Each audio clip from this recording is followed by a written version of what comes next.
이 시간 우리가 함께 나눌 하나님의 말씀은 누가복음 21장 5절부터 19절까지의 말씀입니다. 누가복음 21장 5절부터 19절까지의 말씀을 저와 성도님들이 한 절씩 교독하여 읽도록 하겠습니다. 어떤 사람들이 성전을 가리켜 그 아름다운 돌과 헌물로 꾸민 것을 말하매 예수께서 이르시되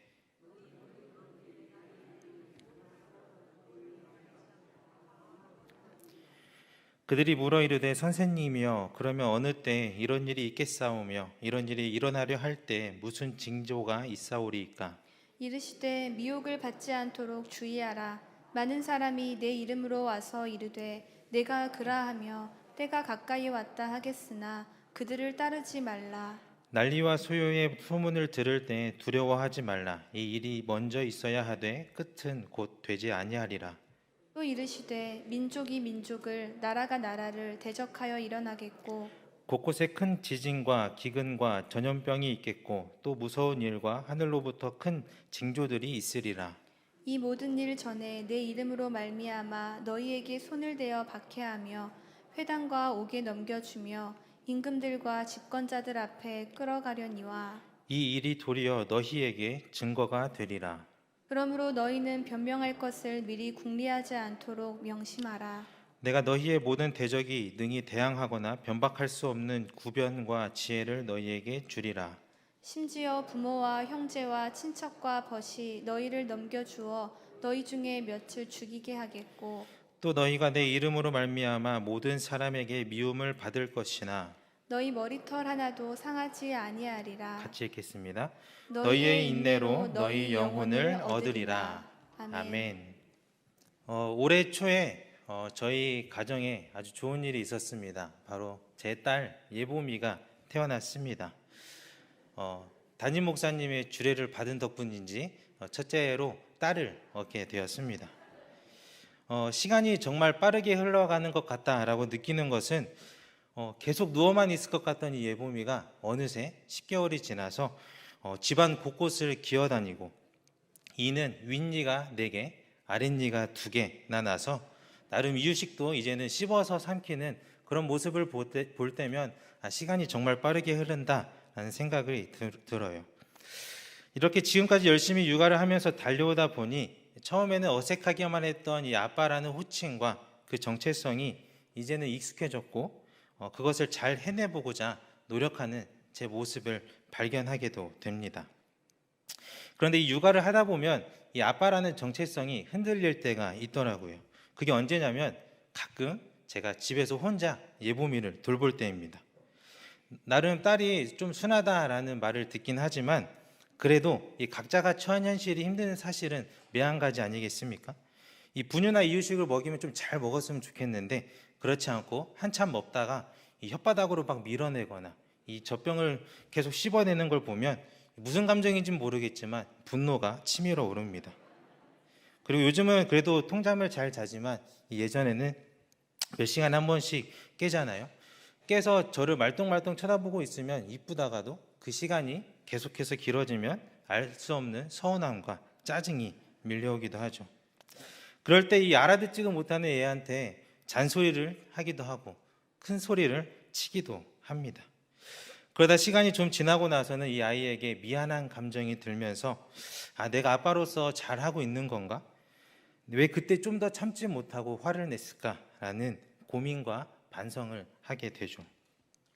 이렇게 아빠로서 제 역할을 해내지 못할 때 또 그 역할을 해내기 위해서 어려움을 겪지만 그 어려움을 인내하지 못하고 뭔가 분을 내었을 때 저는 아빠로서의 그 정체성을 흔들리게 되었다는 것을 경험하게 됩니다. 예수 그리스도를 믿는 그리스도인으로서의 정체성도 마찬가지인 것 같습니다. 우리가 하늘을 소망하면서 살아가지만 아직 이 땅에 살아가는 존재이기에 여러 가지 상황들을 우리 삶 가운데서 마주하게 되죠. 그리고 그 속에서 우리는 신앙인으로서 흔들릴 때가 있습니다. 세상과 신앙 속에 놓인 그 선택의 순간들을 여러 번 마주할 때마다 우리가 내면의 문제로 흔들리기도 하고 외부로부터 오는 예상치 못한 문제로 인하여서 우리는 흔들리기도 합니다. 또 자신과 직접적인 연관은 없을지라도 이 세상에 일어나는 여러 가지 일들로 인하여서 마음이 힘들기도 하고 그렇게 분노가 생길 때 그리스도인에게 던져지는 질문들 앞에 서게 될 때 흔들림을 겪게 되기도 하죠. 즉 그리스도인으로서 제 역할을 해내지 못하다는 생각이 들 때, 또는 내가 처한 현실이 너무나 힘에 겨워서 신앙이 흔들릴 때 우리는 정체성의 혼란을 겪게 됩니다. 이런 우리들에게 오늘 본문 누가복음 21장은 이렇게 격려와 위로를 전하고 있습니다. 9절 말씀을 보면 그럼에도 두려워하지 말라라는 격려를 하기도 하고, 18절에서는 머리카락 하나도 잃지 않을 것이다 라고 위로를 전하고 있죠.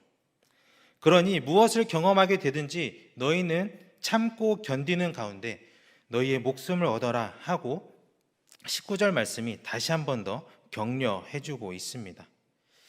그런데 이 오늘 21장을 읽다 보면 사실 이 본문의 내용은 앞서 제가 말씀드린 이 신앙에 흔들릴 수 있는 상황들보다 더 극심한 상황에서 겪게 될 혼란과 환란을 이야기하고 있습니다. 그리고 예수님은 제자들에게 이러한 상황이 곧 올 것이니 너희는 그때에 인내함으로 목숨을 얻으라 라는 권면을 하고 계시죠.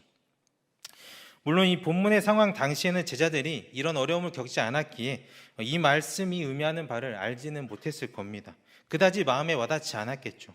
그저 예수님 옆에서 한 자리 차지해보고 싶은 상황에서 자신이 감옥에 끌려가거나 박해를 당하거나 가족들이 자신을 배반하고 위협하는 상상은 절대 할 수 없었을 겁니다.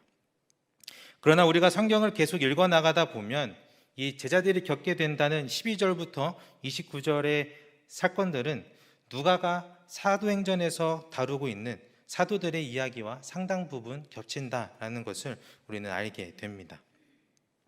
이 본문의 내용을 살펴보면 당시 예루살렘 성전은 기원전 19년에 헤롯 왕이 다시 세운 아주 거대한 건물이었습니다. 사람들은 자신들이 드린 이 봉헌으로 꾸민 성전을 볼 때마다 아름다움에 사로잡혔을 겁니다. 무너지지 않을 것 같은 이 성전이 아주 든든했을 겁니다. 그 안에서 예배를 드리거나 기도를 드리기라도 하는 날이라면 마음에 평안함이 가득했을 거예요. 그러나 예수님은 그 마음이 잘못됐다라는 것을 다 안다는 듯이 그 성전이 파괴될 것이다 라고 말씀하시죠. 돌 하나도 돌 위에 남지 않을 정도로 그 파괴가 심한 것으로 묘사하시면서 말씀하셨습니다. 이에 제자들이 묻죠. 그러면 어느 때에 이런 일이 있겠으며 이런 일이 일어나려 할 때 무슨 징조가 있겠습니까? 이 질문에 이어지는 예수님의 대답은 제자들이 감당하기에는 버거운 이야기입니다. 거짓 메시아들의 출현으로 이 세상이 혼란스러울 것이며 전쟁과 난리의 소문이 가득하여서 이 세계가 불안정할 것이며 지구상에 여러 가지 재해들이 일어날 것이고 천상의 놀라운 현상이 일어날 것이다 라고 말씀하십니다. 여기서 본문이 말하는 그때에 대하여서 어떤 학자들은 세상의 끝 날을 가리킨다 라고 말하기도 하고, 어떤 학자들은 누가복음에서는 7절의 제자들의 질문의 내용을 근거로 하여 성전 파괴의 때로 보려고 하는 학자들도 있습니다. 이 후자의 관점에서 이 본문을 바라보면 8절 이후로 예수님이 말씀하시는 징조들은 기원 후 70년에 일어난 성전 파괴 사건 이전에 있었던 상황들을 가리킨다라는 것을 알 수 있습니다. 팔레스틴 내에서 메시아를 사칭하는 여러 인물들을 주의하라는 명령과 또 당시 일어났던 정치적으로 시끄러웠던 상황들과 기원 후 66년부터 시작된 예루살렘 전쟁을 지칭하고 있다는 것을 우리는 알게 됩니다. 더 나아가 11절에서는 땅에서 일어날 재난들과 하늘로부터 올 큰 징조들을 말씀하시는데, 이는 이 말 하나님의 심판과 큰 나라의 멸망을 상징적으로 묘사하고 있죠. 그리고 12절부터는 8절부터 11절에 언급된 사건들을 지칭하는 이 모든 일들 전에, 즉 기원 후 70년 성전이 파괴되기 전에 제자들이 직면하게 될 상황에 대해서 이야기하고 계십니다. 12절에 손을 대어 박해를 받는 일과 회당과 감옥 그리고 왕들과 총독들 앞에 끌려가는 일들은 사도행전에 기록되어 있는 여러 사도들이 당한 고난과 박해 그리고 순교의 사건과 관련이 있죠. 16절에 기록된 가족으로부터의 배반은 사도행전에는 언급되어 있지 않지만 누가복음에서 지속적으로 믿음으로 인하여 가족들 사이에 분쟁이 일어날 것이고 미워하는 일들이 일어날 것이 기록되어져 있는 것을 생각하면 후에 제자들에게 이러한 일들이 일어났을 것으로 예상할 수 있습니다.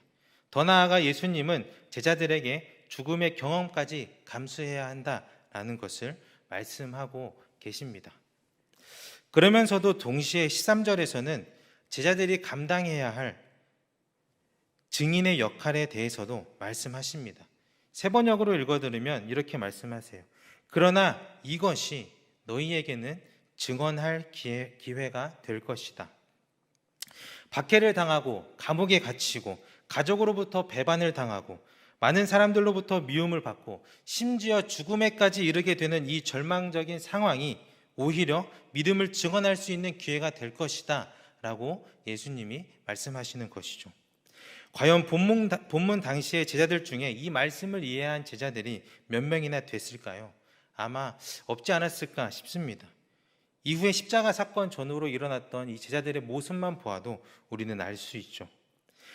오히려 18절에 너희 머리털 하나도 상하지 아니하리라 라는 이 예수님의 말씀이 어이없게 들리진 않았을까요?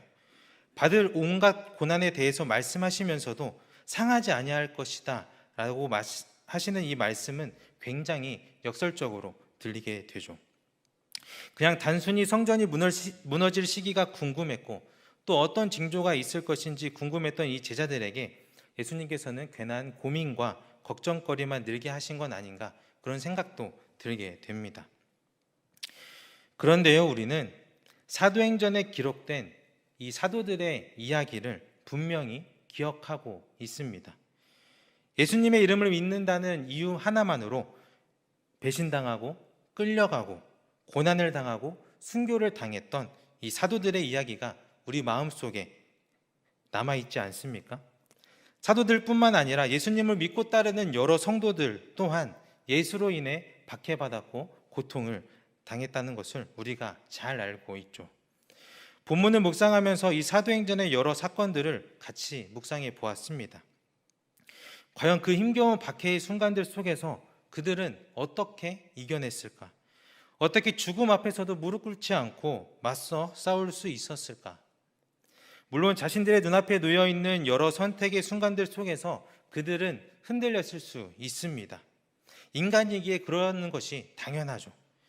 요즘 묵상하고 있는 욥기를 보아도 욥의 모습만 보아도 알 수 있지 않습니까? 인간의 몸으로서는 예수 외에는 완전한 존재가 없기 때문입니다. 그렇기에 가족의 배반 앞에서 당연히 신앙이 흔들렸을 것이고 외로운 감옥 속에서 믿음이 흔들렸을 것이고 모든 것의 끝인 죽음 앞에서 모든 걸 놓고 돌아서고 싶은 마음이 그들에게 있었을 겁니다. 그러나 사도들과 여러 성도들은 박해와 고난으로 인해 흔들리는 신앙과 믿음 가운데서 오늘 본문의 말씀을 기억할 수 있었던 것 같습니다. 우리 18절, 19절 말씀을 같이 한번 읽어보도록 하겠습니다. 18절, 19절 말씀입니다. 시작. 너희 머리털 하나도 상하지 아니하리라. 너희의 인내로 너희 영혼을 얻으리라. 아멘. 사도들은 오늘 본문에서 예수님이 하셨던 이 말씀의 의미를 신앙이 계속해서 흔들리는 그런 상황 가운데서 점점 깨달아 알았던 것 같습니다.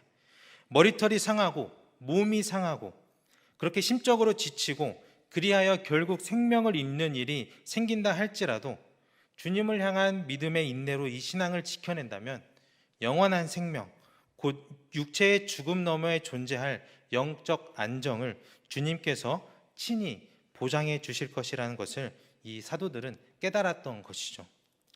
누가복음 12장 4절부터 5절까지의 말씀을 보면 예수님께서 제자들에게 이렇게 말씀하십니다. 제가 읽어드리겠습니다. 내 친구인 너희에게 내가 말한다. 육신은 죽여도 그 다음에는 그 이상 아무것도 할 수 없는 자들을 두려워하지 말아라. 너희가 누구를 두려워해야 할지를 내가 보여주겠다. 죽인 다음에 지옥에 던질 권세를 가지신 분을 두려워하여라. 그렇다. 내가 너희에게 말한다. 그분을 두려워하여라. 즉 육체적인 상함과 생명에까지 위협할 수 있는 자들이 내 눈앞에 있을지라도 친히 우리의 영적 안전을 영원히 보장해 주실 그 주님만을 두려워하고 따르라고 예수님께서 제자들에게 말씀하고 계시죠. 제자들은 예수님과 함께 했던 그 순간에는 이를 깨닫지 못했을지라도 결국 부활 이후에 예수님을 증언하는 삶을 살아가게 된 그 상황 가운데서는 이 본문의 말씀의 의미를 깨닫고 비록 연약하여 흔들릴 때가 있을지라도 그로 인하여 예수님을 증거하는 증인의 삶을 살아내고자 끝까지 인내하고 주님을 붙잡았던 그런 모습을 우리들에게 보여주고 있습니다. 사랑하는 성도 여러분, 그리스도인으로서 우리는 우리를 보호하시는 주님의 품 안에서만 평안과 안전을 누릴 수 있습니다. 그러나 우리가 세상을 살아가다 보면 수많은 나쁜 소식을 듣게 되고 어려운 순간들을 직간접적으로 경험하게 되죠. 그 속에서 우리는 때때로는 잘 싸워서 이겨내기도 하지만 적지 않게 우리는 겁을 먹고 혼란을 느끼고 희망을 잃기도 합니다. 특히 오늘날 우리는 힘겹고도 비참한 상황들을 더욱 마주하고 있는 현실을 살아가고 있는 것 같습니다. 세상을 바라보며 위태로운 순간들이 일어날 것 같죠. 우리를 안전하게 보호하기 위해 존재하는 법은 가진 것 없이는 누리지 못하는 것 같기도 하고, 경쟁을 부추기는 사회는 크고 작은 갈등을 일으키고 있고, 또 그 속에서 생겨나는 혐오와 배제는 눈덩이처럼 불어나서 크고 작은 전쟁을 일으켜 전 세계적으로까지 어려움을 겪게 하고 있습니다. 인간 사이에서 일어나는 문제들 뿐만이 아닙니다. 인간의 욕심으로 인해서 전 지구적으로 일어나는 기후 위기는 지속적으로 우리 인간들에게 이 세상에 경고를 하고 있죠. 이런 세상 속에서 우리는 한 가지 질문 앞에 서게 됩니다. 그리스도인으로서 어떻게 살아갈 것인가? 그리고 그 질문 앞에서 우리는 적지 않게 흔들리게 되죠. 그렇기에 더욱이 오늘 본문의 말씀이 우리에게 필요합니다. 예수님께서 앞으로 어려움을 겪을 제자들에게 하셨던 그 격려의 말씀이 오늘날 우리들에게 절실히 필요함을 다시 한번 깨닫게 됩니다. 너희의 머리카락 하나도 잃지 않을 것이다 라는 주님의 위로와 용기가 필요한 때입니다.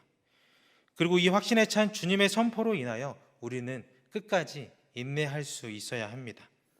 그렇게 주님이 우리에게 허락하신 삶과 생명과 영혼을 주님이 이끌어 가시는 그런 인도하심에 맡길 수 있어야 하죠.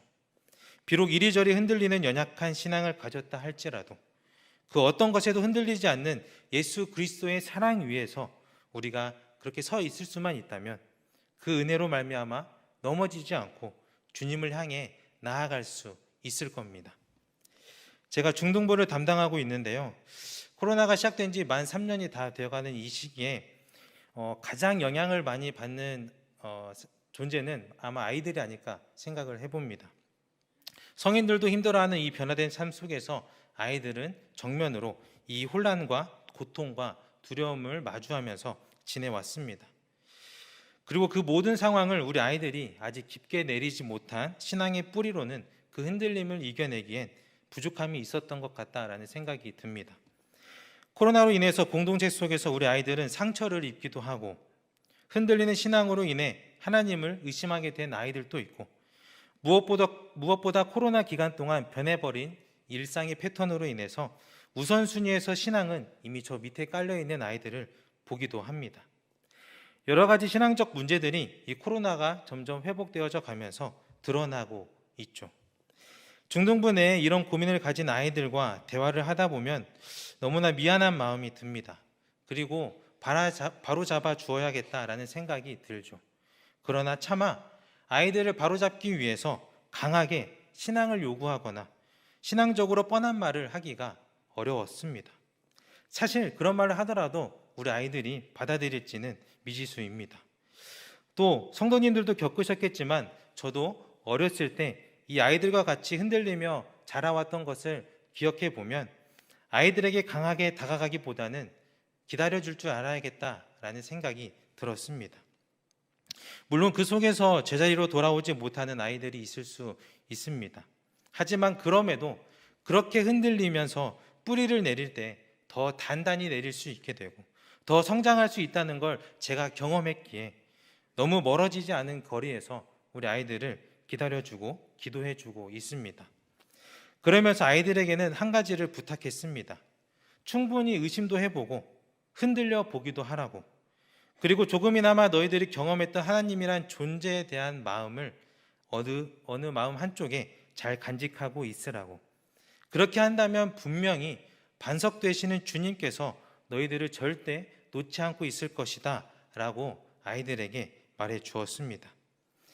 그리하여 언젠간 정말 힘든 고통의 순간에, 의지할 데 없어 외로움으로 인해 삶이 흔들리는 그 순간에 분명 하나님께서는 여전히 너희 뒤에 계시다라는 것을 너희들이 깨닫게 될 것이고, 그로 인해 말할 수 없는 위로를 얻을 것이다 라고 아이들에게 격려하기엔 부족하지만 저의 마음을 전해 주었습니다. 그래도 열심히 하는 친구들도 있습니다. 지난달에 중학교 2학년 친구들과 강화도와 교동도로 평화 아울리치를 다녀왔는데요. 이 아이들과 이야기를 하면서 이제 너희들이 내년에 3학년이 되니까 이 중등부를 잘 지켜주어야 한다, 잘 부탁한다라고 했더니 몇몇 아이들이 중등부에 뼈를 묻겠습니다 라고 말하기도 하더라고요. 사실 이 친구들이 말만 그러는 것이 아니라 찬양대도 열심히 하고 찬양팀도 열심히 하는 친구들입니다. 이 친구들이 중등부 자리를 이렇게 잘 지켜내고 인내하고 있다 보면 다른 친구들도 다시금 용기 내서 이 자리로 나아올 것이다 라고 믿고 기도하고 있습니다. 여기 모인 성도님들 또한 지금껏 살아오시면서 그리스도인으로서의 정체성과 신앙의 흔들림을 수없이 겪어오셨을 것입니다. 그 경험이 얼마나 소중한지도 잘 아실 것입니다. 그러니 우리 성도님들께서 우리 다음 세대 아이들이 믿음 안에서 잘 성장할 수 있도록 현재 이 신앙의 자리를 굳건히 잘 지켜주시기를 부탁드립니다. 그리고 아이들을 위해서 기도해 주시고 응원해 주시길 바랍니다. 우리가 예수님의 말씀을 따라 참고 견디는 가운데 그렇게 영혼을 얻어냈던, 그렇게 흔들리는 신앙을 지켜냈던 사도들의 이야기를 통해서 위로와 격려를 얻었듯이 우리 아이들도 신앙의 선배 되시는 성도님들의 모습으로 인하여 언젠가 위로와 격려를 받을 것이라 믿습니다. 더 나아가 아직 세상 속에 빠져서 주님을 알지 못하는 이들과 받은 상처로 인해 교회를 떠난, 그렇게 돌아오기 힘들어하는 이들을 위해서도 우리가 인내함으로 이 자리를 지켜내기를 소망합니다. 한 기사를 봤는데요. 지난 7일 오후 4시에 이태역 앞에 추모 공간이 갑작스레 분주해졌다고 합니다. 빗방울이 조금씩 떨어졌기 때문이죠.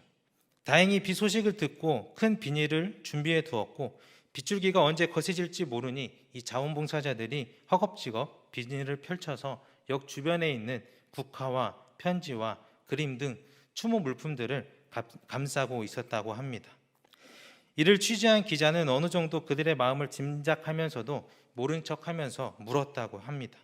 그리고 그들로부터 사람들이 남기고 간 글과 그림이 젖을까 봐 비닐로 감싼다라는 예상되는 답이 들려올 줄 알았는데 큰 오산이었다고 합니다.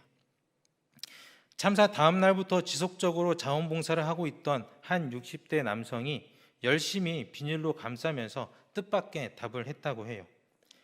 나중에요. 혹시나 희생자 가족들이나 친구들이 여기 왔을 때 시민들이 남기고 간 마음들이 잘 전달되면 좋겠어서요. 아직은 이곳에 올 수가 없을 테니까요. 그들이 비를 맞으며 비닐로 열심히 감싸 지키려고 했던 것은 단순히 희생자들을 위한 추모 물품이 아니라 그곳에 담겨 있는 희생자와 유가족들을 향한 많은 사람들의 마음과 사랑이었던 것이겠죠. 우리 한 사람 한 사람이 작은 교회 됨으로써 인내함으로 믿음을 지켜내는 것, 그리고 우리가 공동체로 모여서 큰 교회를 이루고 함께 믿음을 지키고 사랑을 키워나감으로써 이 땅에 선한 영향력을 끼쳐야 할 이유가 무엇이겠습니까? 아직 주님을 알지 못하는 이들이 흔들리는 삶 속에서 의지할 데 없어 혹여나 교회에 왔을 때 우리를 통해 하나님의 사랑을 느낄 수 있도록 하기 위함 아닐까요? 교회 안에서 상처받았던 이들이 한 번이라도 다시 교회에 돌아올 수 있도록, 그래서 그 속에서 상처가 치유될 수 있도록 우리가 교회 안에 허락된 하나님의 사랑과 은혜를 인내함으로 잘 지켜내야 하는 것 아닐까요? 바라기는 사랑하는 우리 세상의 소금 염산교회 모든 성도님들이 수없이 흔들리는 상황 가운데서 복음을 위해 그리고 다른 이들을 위해 믿음을 지켜냈던 사도들과 같이, 그리고 무엇보다 우리를 위해 십자가에서 참고 견디어내셨던 예수님과 같이 각자의 삶의 자리를 지켜내시고 신앙을 지켜내실 수 있기를 간절히 소망합니다. 더 나아가 곁에서 흔들리는 이들을 본다면 주님 안에서 함께 맞대어 함께 흔들리며 줄기를 곧게 세워나가고 사랑을 나눔으로써 주님의 은혜를 함께 나눠 있기를 소망합니다. 마지막으로 잘 아시는 이 도종환 시인의 시 흔들리며 피는 꽃이란 시를 읽고 말씀을 마무리하도록 하겠습니다. 흔들리지 않고 피는 꽃이 어디 있으랴. 이 세상 그 어느 아름다운 꽃들도 다 흔들리면서 피었나니, 흔들리면서 줄기를 곧게 세웠나니, 흔들리지 않고 가는 사랑이 어디 있으랴. 젖지 않고 피는 꽃이 어디 있으랴. 이 세상 그 어떤 빛나는 꽃들도 다 젖으며 피었나니, 바람과 비에 젖으며 꽃잎 따뜻하게 피웠나니, 젖지 않고 가는 삶이 어디 있으랴. 우리 성도님들 모두 흔들림 가운데 꽃을 피워내는 그 인생 사시기를 간절히 소망하겠습니다. 기도하겠습니다. 주님, 연약한 우리네 삶을 보호하여 주십시오. 세상에서 겪는 여러 풍파와 비바람으로 우리의 신앙이 흔들리기도 합니다. 그러나 간절히 바라기는 그 흔들림이 아무리 거셀지라도 우리의 신앙의 뿌리가 영원한 반석 되시는 그 주님께 내려졌기에 우리를 붙잡아 주시는 그 주님을 의지함으로 모든 어려움을 참고 견뎌낼 수 있도록 도와주십시오. 그렇게 우리가 신앙을 지키고 세워갈 때 또 다른 이들이 주님 안에서 희망을 발견하게 하시고 다음 세대 아이들에게는 우리의 삶이 위로와 격려가 될 수 있도록 인도해 주십시오. 그리하여 이 땅에 살아가는 많은 이들이 주님 안에서 영원한 생명을 누릴 수 있도록 은혜를 베풀어 주십시오. 감사드리며 이 모든 말씀 우리를 향한 사랑을 확증하시기 위해 십자가의 고난을 인내하신 예수 그리스도의 이름으로 기도드립니다. 아멘.